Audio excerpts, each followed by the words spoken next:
All right. We just going right into game one. ET. You know what's weird? I never see these two play that much. I feel like Dany knows what to do in the matchup, but ET obviously doesn't have that Incineroar experience. I don't know. It's hard to say what's going to happen, but the up B to get him out of that combo, we got Silent Princess, a.k.a. Leanne, coming onto the mic with me. Welcome to this losers quarters. yeah, excuse me, quarters. That was my bad. Yeah, Dany2theny versus ET. So I'm honestly really surprised ET has made it this far. After coming back from the summer, he's really not done as well as maybe he was expected to. You know, he's had some decent wins. He beat Moobs, who, and to be honest, that whole side of bracket had a bunch of upsets. Yeah. With Midas and myself and Bowtie King going down, but ET took out Bowtie King, and ET took out Moobs, who took out Midas. So he definitely deserves to be where he is right now.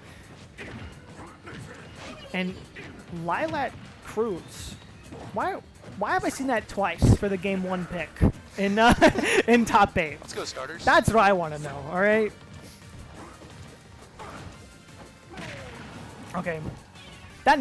Now let's talk a little about the Incineroar buffs, right? Yeah. Because Incineroar, like, the buffs are cool and all, but they don't really help Incineroar's like game plan at all. That neutral B buff is probably the best thing he got. I disagree. I think both the down air and the neutral B were both really big buffs for him. And Dany agrees with me. He has actually told me that now Danny's Dare, or Instin's Dare, is more comparable to Falcon Dare. Yeah, I mean, I would agree, but in this matchup, that doesn't really help him out. Oh no, not in this matchup. Yeah. The neutral B is significantly stronger. ET though, nailing those up throw to up air confirms. Oh, that's going to be the stock. Yeah. Yeah.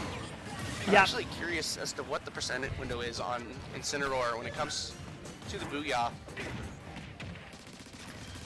He was around like 110, 120, I think. But he had like 100%, like a little bit of rage. And it is Lilat. Okay, he went for the down air, so you know, you never know. Yeah, it's definitely a move that you can throw out more as Incineroar now, because the spiky box before it was really not great. Oh, that was an interesting option to choose the ledge trap there from Dany. Yeah, I'm surprised that that roller didn't catch the afterwards of a Alolan Whip and ground Incineroar instead of just sending him upwards. Okay, Danny's off stage once more. Yeah, you got to be more patient than that, ET.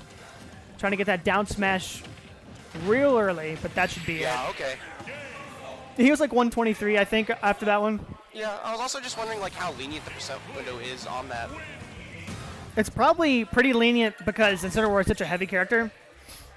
Yeah. And it makes it easier. Watch out for that frame 3 escape option. Yeah. Okay, we're going straight to Yoshi's story. Yeah. Wait, I'm guessing the bans were Nashville and what else would ET ban in that scenario? Battlefield, I guess, but I feel like Incineroar would benefit more from story than Battlefield in this matchup. Yeah, I think that's why he didn't ban Yoshi's story, is because ET benefits from the platforms as well. Yeah. I don't know. Maybe Town and City. That's probably what the other ban was. Yeah. Because the Alolan Whip is a real killer. Stage going out to those blast zones. But, oh, and that Alolan Whip going to lose to the roller. Yeah, and that full link not going to be doing Dany any favors, but still keeping an even game percent-wise. We've seen a lot of whiffed Alolan Whips coming out from Dany. Yeah, it's very out of character for him. I've seen him do Alolan Whips in situations where he hasn't done them before, but catching ET napping on the platform there, and it's going to net him the first stock of this game, too. Oh, and that weak hit of forward air, that buff coming in clutch. Able to finally land that hit on ET. Oh, and revenge. Immediately combos into the fair. What? He must have been like halfway in between the platforms. Yeah, that was interesting. Okay. I'm interested. Back That's throw. an interesting choice by ET there to try to go off and aggressively edge guard instant like that. Oh, it bounced off him. Are you kidding me? It is so weird with how it interacts with like everything. Okay. All right. Yeah. Oh, okay, good nair. Nair. There's the more ledge traps that I was expecting from Dany. He was definitely throwing out so many of those alone whips last game, but seems to have cleaned it up a bit and netted him a 2-stock lead. We are not going to take it. I can't believe he lived that. And ET in a dangerous spot, but that was a really risky down smash. I still can't tell whether he's charging down smash or F smash. That's a stock. But that's all right. Danny's still got an entire stock lead here to work with. Yeah, I was about to say, it was a risky down smash at ledge, but he has a lot of room to work with. But whiffing that, it should be going to cost him, but ET not capitalizing on the opening there. Missing second up air. This is more like a Dany I know. Definitely hopping around and not necessarily committing to everything, but he's been so committal, especially that game 1. Something we don't always see. But a great spot dodge into Darkest Lariat. Yeah, that Lariat just so much better now. Oh, that can be it. Yes, See ya. No, okay, good DI by ET. Yoshi's story not quite that small.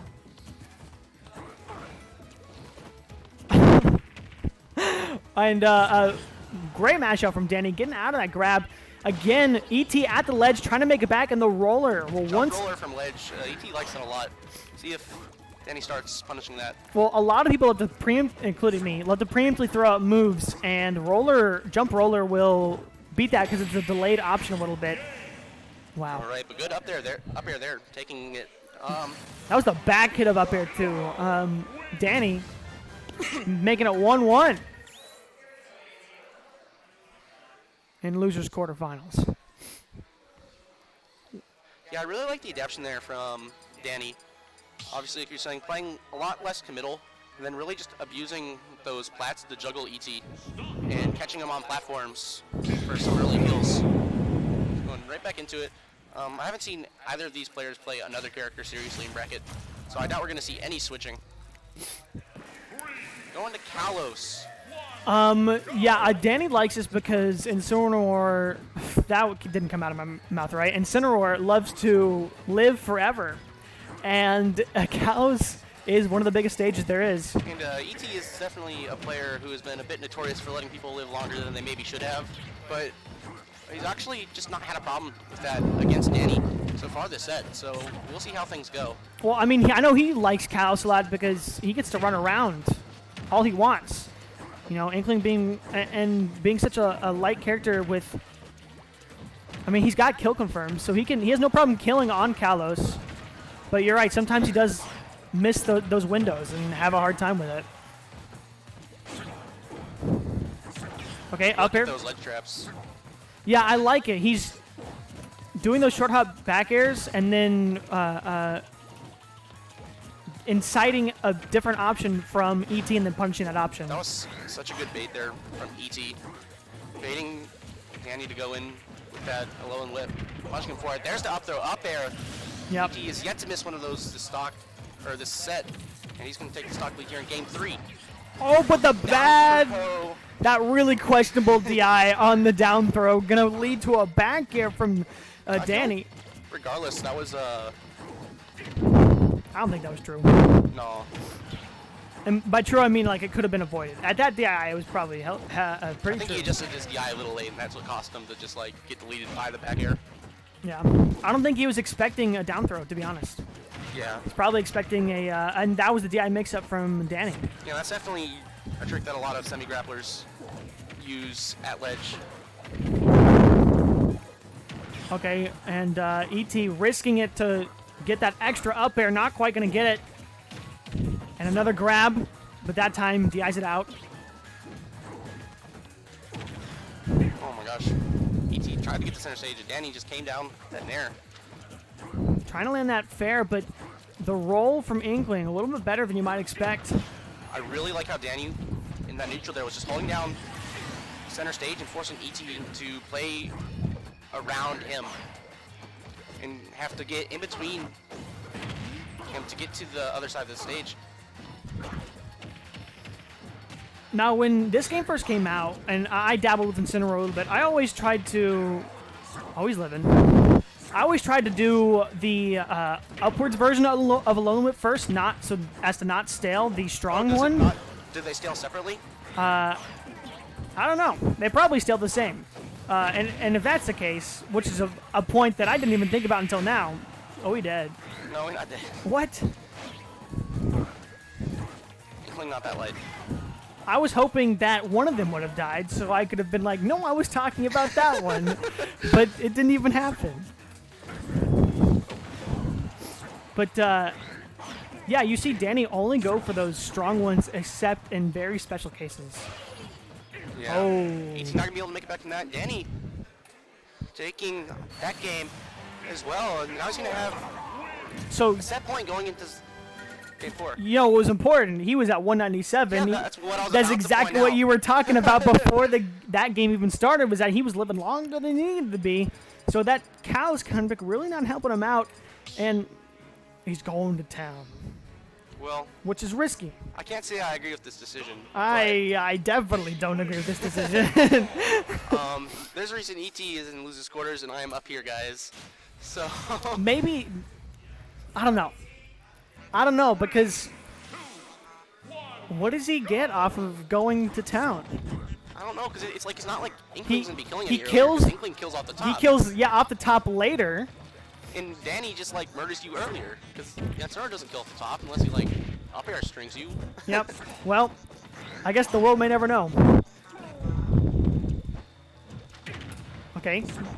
And what a back air from Dany, sending ET off stage, trying to get that 2-frame with the down air. So, and crucially, timing out this ink that ET put on him. You know what? I think maybe you're right with that whole down air thing, because the down air buff, because I see at certain percents he's now going for the down air 2-frame rather than the down tilt 2-frame, because down tilt won't lead into things at certain percents, and so he will go for that kill instantly over the down tilt into fake out option. Yeah, it's just Falcon Stomp now, from what Dany tells me. And when the patch first came out, he was theory crafting with me in DMs, and saying, yeah, well, you know, it's not really too much of a point to go for it since we have like down tilt, because down tilt combos in the forward tilt like that. Down him with those claws. Sorry, please continue. But as you can see, pass points when down tilt confirms and stuff, just go for that down air and end the stock. Dany looking real strong this set right now. ET's got to find some way to change momentum. Okay, that might be it though. Wow, and I think he needed as much to the charge as he got on that. Dany's been pretty dominant though. I mean, except for the game he lost, he's just been. Of course, that's the obvious. But maybe even this game, like it's an even game right now, but I feel like he's been dominant just stage control wise, and where their positioning has been on the map.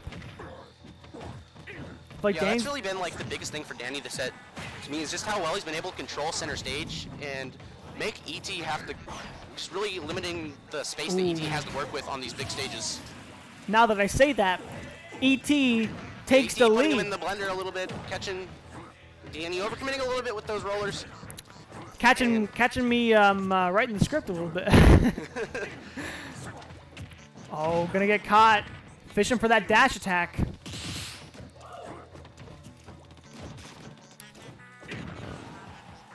Okay, back air once more, sending ET off stage in this ledge trap situation we've seen time and time again. But ET does a good job getting center stage back, and here we go. All the momentum on ET's side, puts him in the blender. Oh my gosh, just a big string coming from ET, and he drops the punish. A bit too eager right there. He thinking Incineroar was gonna land in front of him, but instead hits the platform first, delaying that necessary reaction needed to get that punish. Right, they're both trying to bait out something. ET finally going to find that back air. And catches the spy dodge with the down smash. We're going to game 5. Wow, what a read. ET making a complete turnaround from the previous 2 games that we saw. You know, it really started second stock when he caught Dany with that whiff punish, put him into the blender. And might I say, was on Town and City. Yeah. And we're going back. Yeah. I agree with the choice from Dany.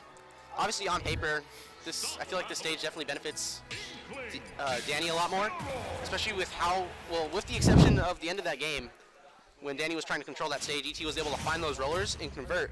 But overall, I feel like Danny's done a really good job of controlling space. No, I agree. I think he had a really good job of controlling space, but then as soon as ET got any momentum and string going, he just sort of let it happen and kept fishing into more hits from ET. Yeah. I like this more. A lot more calm, moving around, being more cautious. Not that nair. That nair was the exact opposite of cautious, let me tell you that. Looking a bit like SP with that. Oh, don't do that to yourself.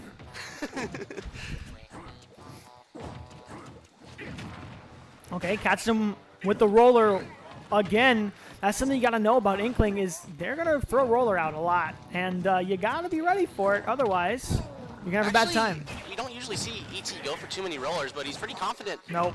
Nope. You always see ET go for lots of rollers. Anyway, here we go. Even game with one catch there.